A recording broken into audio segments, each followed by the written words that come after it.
दोस्तों स्वागत है आपका एक और वीडियो में। दोस्तों आज की वीडियो में हम जानेंगे कि कंसोलिडेट और ब्रेकडाउन क्या होता है। दोस्तों यही दो चीज़ें होती हैं जिनसे हम मार्केट में पैसा बना सकते हैं। दोस्तों जब भी मार्केट में ब्रेकडाउन आता है तो ब्रेकडाउन आने के बाद या तो बहुत ज़्यादा तेज़ी से मार्केट ऊपर की तरफ जाता है या फिर बहुत तेज़ी से मार्केट नीचे की तरफ जाता है। यही दो चीज़ें होती हैं जो मार्केट में एक मोटा पैसा बना के देती हैं। तो चलिए जानते हैं ये ब्रेकडाउन के बारे में, आखिर ब्रेकडाउन कैसा होता है और कब आता है। दोस्तों जैसा कि आप स्क्रीन पर देख रहे हैं, यहाँ पर ये बैंक निफ्टी का ग्राफ है। यहाँ पर हमने 3 इंडिकेटर यूज़ किए हैं, 9 EMA, 15 EMA और RSI। ये 3 इंडिकेटर हैं। इसमें देखिए सबसे पहले हमें करना ये होता है कि हम मार्केट में सपोर्ट एंड रेसिस्टेंस बनाते हैं। मार्केट में हम क्या बनाते हैं? Support and resistance. पहले हम सपोर्ट को ड्रॉ करेंगे और रेसिस्टेंस को ड्रॉ करेंगे। तो मार्केट में कहाँ से मार्केट में बाइंग आ रही है, कहाँ से मार्केट नीचे की तरफ गिर रहा है, कहाँ से सेलिंग आ रही है। एक मूव दिया था नीचे की तरफ और ये जो मूव आया था, ये जो डाउन आया था, मार्केट डाउन आने की वजह से ये देखिए। चलिए यहाँ से शुरू करते हैं। मार्केट यहाँ से ये एक बड़ी सी कैंडल बनाई, एक बेयरिश कैंडल बनाई बड़ी सी, और मार्केट नीचे की तरफ आ गया। और नीचे आने के बाद आप देखिए एक पर्टिकुलर एक रेंज है जहाँ से बार बार बाइंग आ रही है।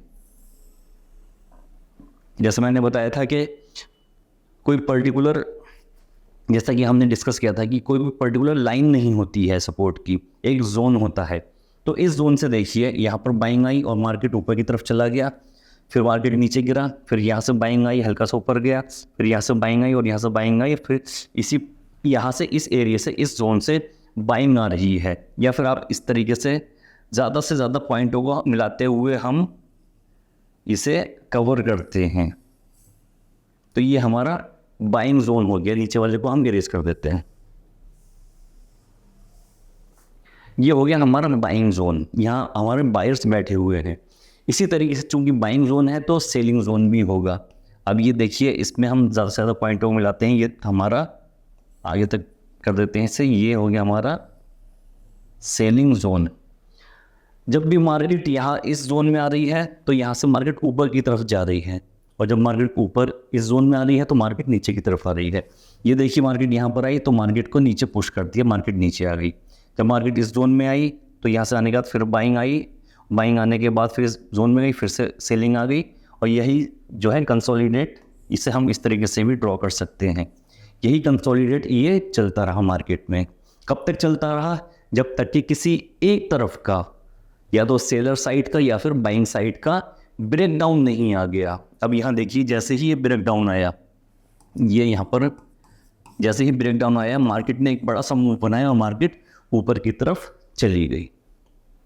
अब जब मार्केट ऊपर चली गई तो अब मार्केट ने नए सेलर और नई बाइंग बनाना शुरू कर दी। अब नई बाइंग और नई सेलिंग को जब भी ब्रेक होगा, जब ब्रेकडाउन आएगा तो मार्केट उसी डायरेक्शन में मूव करना शुरू कर देगी। इसमें और आगे बढ़ते हैं, हम ये देखते हैं जैसा कि हमने बात की थी ब्रेकडाउन के लिए हमें एक चीज़ की ज़रूरत और पड़ती है। हमने डिस्कस किया था ट्रेंड लाइन का। ये देखिए ये एक ट्रेंड लाइन है हमारी, जो कि ये नीचे की तरफ बन रही है। चलिए इन दो पॉइंटों को मिला देते हैं और ये पॉइंट हमारा ये आ गया। ये देखिए इस वाले को कंफ्यूज ना हो आप, इसीलिए मैं डिलीट कर देता हूँ और दूसरी ट्रेंड लाइन ये डिलीट कर दी। तो एक ट्रेंड लाइन ये आ रही थी, मार्केट देखिए इसे कितने अच्छे से रेस्पेक्ट कर रहा है। जब भी इस ट्रेंड लाइन के नज़दीक जा रहा है मार्केट नीचे को पुश कर दे रहा है। क्यों? क्योंकि यहाँ पर सेलर बैठा हुआ है, यहाँ सेलर है, वो मार्केट को नीचे को धकेल दे रहा है। और दूसरी ट्रेंड लाइन जो थी वो ये देखिए, ये बनी और यहाँ से इस पॉइंट को हम यहाँ पर मिला देते हैं। इस पॉइंट को हमने यहाँ मिला दिया और इसे हम थोड़ा सा यहाँ ले आए।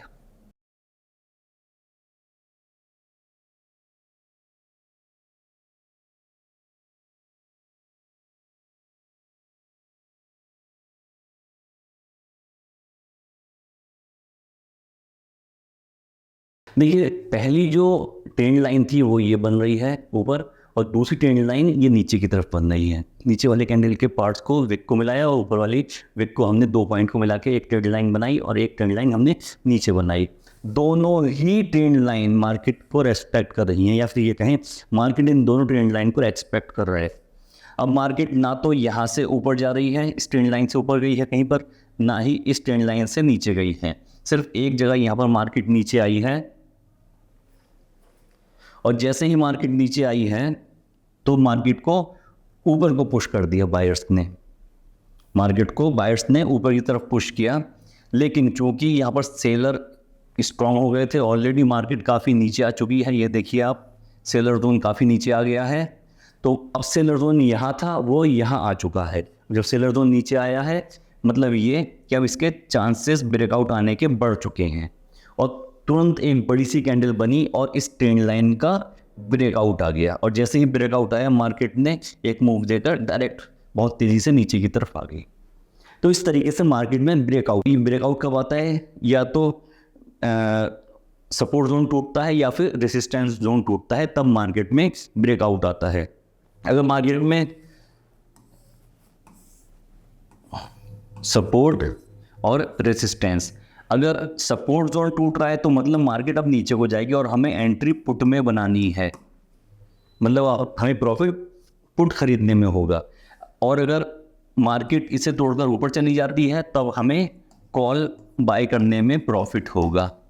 मतलब अगर रेसिस्टेंस का ब्रेकआउट आता है तो प्रॉफिट होगा कॉल में, और अगर सपोर्ट का ब्रेकआउट आता है तो प्रॉफिट होगा पुट में। तो इस तरीके से रेसिस्टेंस वर्क करता है। मार्केट लगभग 80% कंसोलिडेट रहती है, मतलब साइडवेज रहती है। मार्केट में ज़्यादा मूव नहीं होता, इस तरीके से एक रेंज बनाती हुई मार्केट चलती रहती है। ये ऊपर सेलर होता है और नीचे बायर बैठा होता है। तो बायर और सेलर की आपस में फाइट चल रही होती है। सेलर चाहता है मार्केट को नीचे गिरा दूं और बायर चाहता है मार्केट को ऊपर को ले जाऊं। तो ना तो सेलर मार्केट को नीचे गिरा पाता है और ना ही बायर मार्केट को ऊपर पहुंचा पाता है। या फिर ये इस तरीके से कहें कि बायर मार्केट को नीचे नहीं गिरने देते और सेलर मार्केट को ऊपर नहीं जाने देते। तो ये लगभग 80% मार्केट कंसोलिडेट रहती है या फिर साइडवेज रहती है। लगभग 20% ही हमें मूवमेंट देखने को मिलता है। मूवमेंट कब देखने को मिलता है? जब भी कोई बड़ा ब्रेकआउट आता है, या तो सपोर्ट का ब्रेकआउट आए या फिर रेसिस्टेंस का ब्रेकआउट आए, तब एक बड़ा मूव देखने को मिलता है। दोस्तों, आज के टॉपिक में हमने देखा कि ब्रेकआउट क्या होता है और कंसोलिडेट क्या होता है। लगभग 80% मार्केट कंसोलिडेट रहती है और 20% ही मार्केट में ब्रेकआउट आते हैं या मूवमेंट आते हैं। तो अब इसके बाद जानते हैं कि हमें अब मार्केट में ट्रेडिंग कैसे करनी है।